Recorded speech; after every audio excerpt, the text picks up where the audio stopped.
So, I come out here this evening to make a special video. Not that the other ones are not special. But typically, about this time of night, especially on Shabbat, I'm in the house. But I had to go somewhere this afternoon, Friday afternoon, before sundown, a while before sundown, to collect some money that was owed me. And it was no problem. The people were happy to pay me. They just had been out of town and they just got back, so I collected them a little bit of money. And I stood around talking, because these people are also relations or kinfolks, blood kin. And I knew time was getting away from me, but I thought I had time. So before dark, I wrap up my conversation, I hop in my truck and I head to town to pick up a few things. Well, while I was in the store, and I didn't tarry, I very quickly ran around the store and got a few things that I needed to get. Well, while I was in the store, it got dark outside. Well, I'm already at the store, I've already got my stuff in the cart, so I go up to the register and I check out, and so I carry my stuff and put it in the truck and bring the cart all the way back into the building and park it where they store the carts, so that no one will have to move that cart on Shabbat or after dark, if that's when Shabbat begins, on account of my having used it and left it in the cart holder in the parking lot. Alright, so I rush on to the house, and by this time I've had to turn the headlights in the truck on because it's well dark outside. Not very long, but when the sun starts going down and it starts getting dark, it happens pretty quickly. So I come on back to the house and I tote my few little grocery store items in. I think it was 5 bags, a gallon of milk, a couple bottles of orange juice, and some Hebrew National hot dogs and some other little odds and ends. Nothing big, but just some stuff that, because I plan to have hot dogs for supper tonight. They're quick, they're easy, and filling, and they stick with your stomach, and I wanted to have some milk so I can have me a bowl of cold cereal for breakfast tomorrow, maybe a couple more through the day, as opposed to the junk that I normally eat, ramen noodles. So I got to the house and I went on and put my groceries away, and I still hadn't fed my dogs yet. I usually feed them pretty early in the afternoon, but I had left before time to feed them, and I anticipated being back shortly after, right around feeding time. But my conversation rumbled along, no problem. So now they've been fed, they've been given their monthly medicine, the heartworm prevention.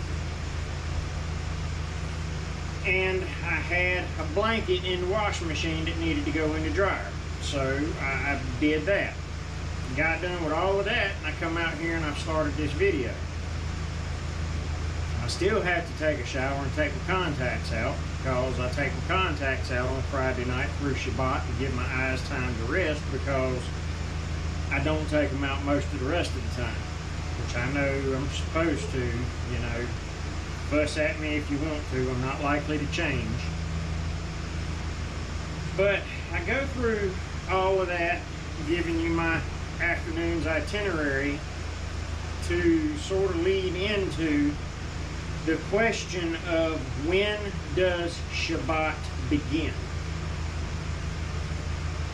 And to that end, I have put together a few scriptures. I've been working on this concept for a few days now, trying to get together my thoughts and scriptures and whatnot on what I want to say. So if you start reading in Genesis 1:1 through 1:5, the first 5 verses of Genesis. In the beginning, God created the heaven and the earth was without form, and void was upon the face of the deep. No, I'm sorry, and let me start over. My apologies. In the beginning, God created the heaven and the earth was without form and void, and darkness was upon the face of the deep. And the Spirit of God moved upon the face of the waters. And God said, let there be light, and there was light. And God saw the light that it was dark, and divided the light from the darkness, and called the light day, and the darkness he called night. And evening and morning were the first day. All right, so what most people do, and I think that this is just a Jewish tradition, and I know that they've got their own line of reasoning that they do this, but you know, the Jewish day begins at sundown. Apologies, I'm getting a message. So the Jewish day begins at sundown,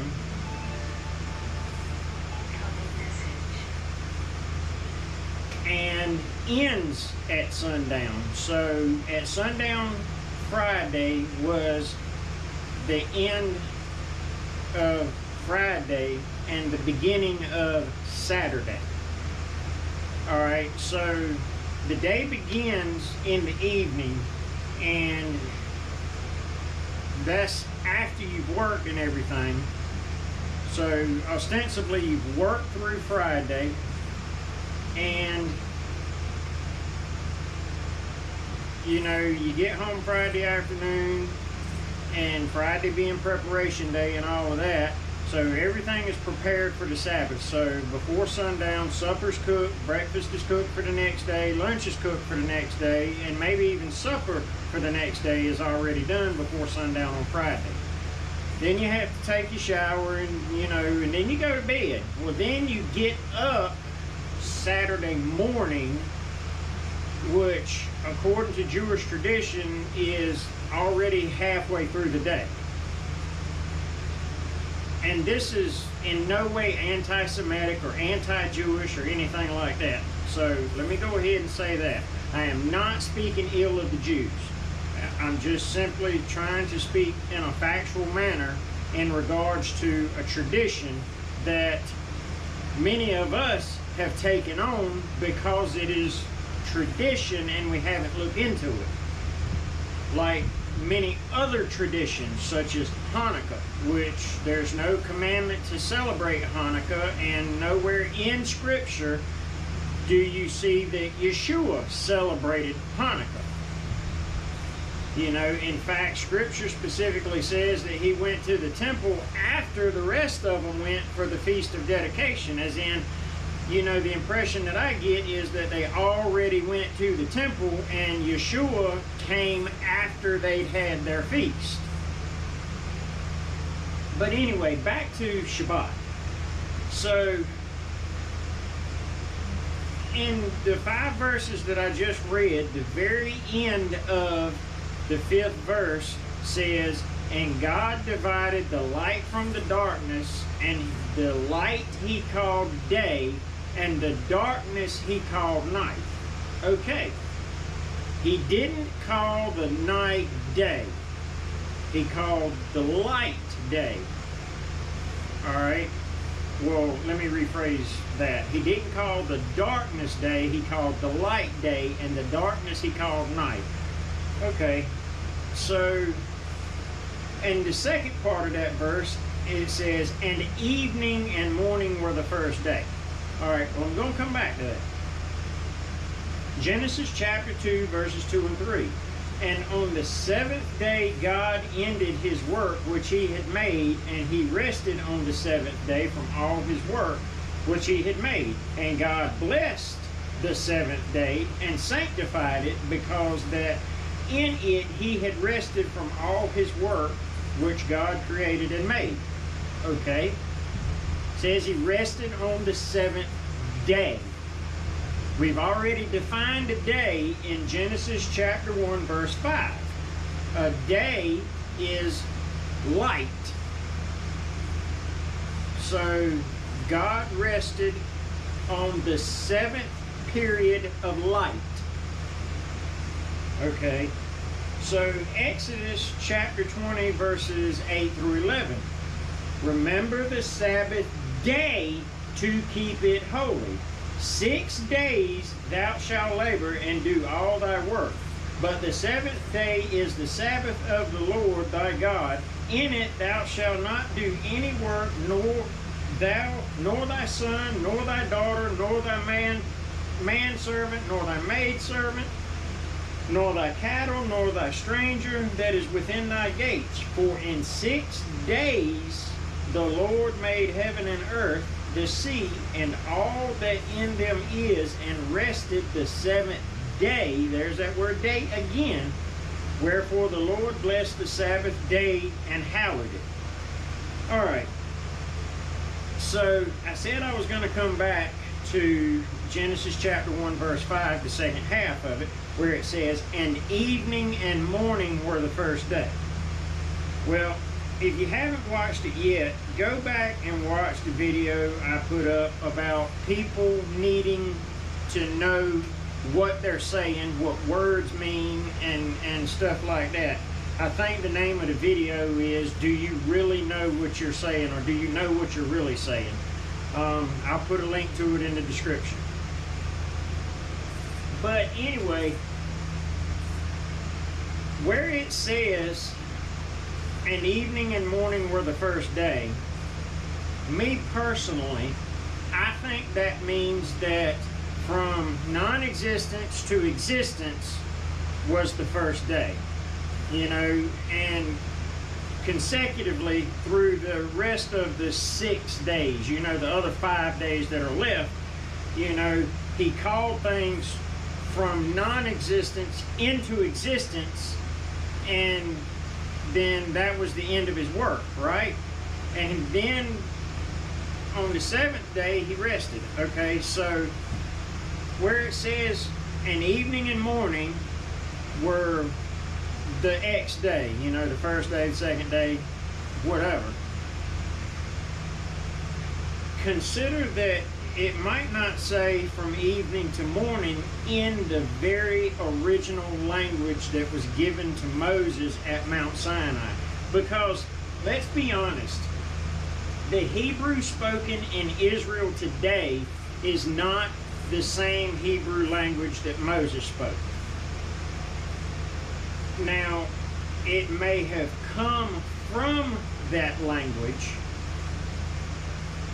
but anything that we do today is a speculation on what we think it meant back there. And I'll tell you, there's no one alive today, lest it be by Yahweh's intervention, that knows how to speak ancient Hebrew or what ancient Hebrew sounds like, because we don't have any recordings of it. And I'll go so far as to say this country, the United States, is 242 years old this year. And no one in this country today knows what the language of the founding fathers sounded like, because again, we do not have any recordings of it, nor is there anyone alive today that was living back then. We think we know what certain things sound like, but we don't know that. And I'm not saying that an evening and morning were the first day is wrong. I'm simply saying that there are militant factions that believe that as soon as the first little bit of sunlight starts fading away on the 6th day, that's the beginning of Shabbat. And that's unrealistic, because for starters, you know, I'll go back to specifically what it says in the scriptures, not about an evening and morning or the first day, but the part where it says that God separated the light from the darkness, and the light he called day, and the darkness he called night. Back in ancient days, they didn't have artificial light like I'm lighting this shop up with right now, you know, or this flashlight that I'm holding in my hand right here. What they did have was fire, okay? And they would take and they would put stuff on the end of a stick and light it, and that was a torch, and that would be how they saw to get from the tent to, or that, or either they would have a clay pot with a wick that burned oil, and that's how they would get from the tent that they slept in to the tent that the outhouse and back. But they didn't have the kind of artificial light that we have, where I can come in here in the dark and work, or not in the dark, but when it's dark outside, I can come in my barn and work. I have lights in my tool room. I have a big street light on the front of my barn, so I can stand out there and work if I need to in the dark, or when it's dark outside. They didn't have those things. And even if they did have those, or no, let me back up, my apologies. And even though they didn't have those things, you still had shepherds in the field to watch over the flock, because the shepherds were there to protect the flock from harm. Wolves, coyotes, whatever kind of animals might come in to feed on the flock. The shepherds had to be there, even on the seventh day, even on the rest day. Now, they would carry them to the right pastures and, be close by water and all of that before Shabbat, so that they wouldn't have to go through that trudgery or that laborious task. But they were still there to keep a watch over things. So they were resting, but it was a watchful rest. And I imagine they even had shifts or cycles. You take this Shabbat and I'll take next Shabbat, and then you take the one after, for however many rotations that they may have had to do such a thing. So this militant attitude about Shabbat has to begin at sundown is just that. It's a militant attitude, and it's not founded in Scripture. It's founded in tradition. Because I myself usually knock off at 6 or 6:30, 7 o'clock most days anyway. And this time of year, it's not dark then, it's still light outside. So that means that when it does get dark, I'm already in the house resting. So the command to rest on the seventh day is just that. It's to rest on the daylight hours. I mean, do you think if you were a logger and you were out cutting trees down, and you had started on taking one particular tree down, and it got hung up in another tree and didn't fall the way you anticipated it would on a Friday afternoon, and here it is just about dark time, do you think Yahweh wants you to walk away from that tree that's up in that unstable, unsafe position that might fall and kill somebody, or might kill some wandering animal or something such as that? No. Stay and finish what you're doing. Because they couldn't work at nighttime back then. We shouldn't work at nighttime now.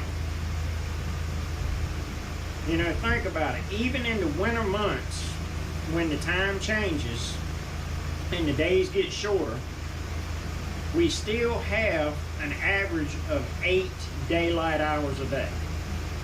Somewhere in that neighborhood.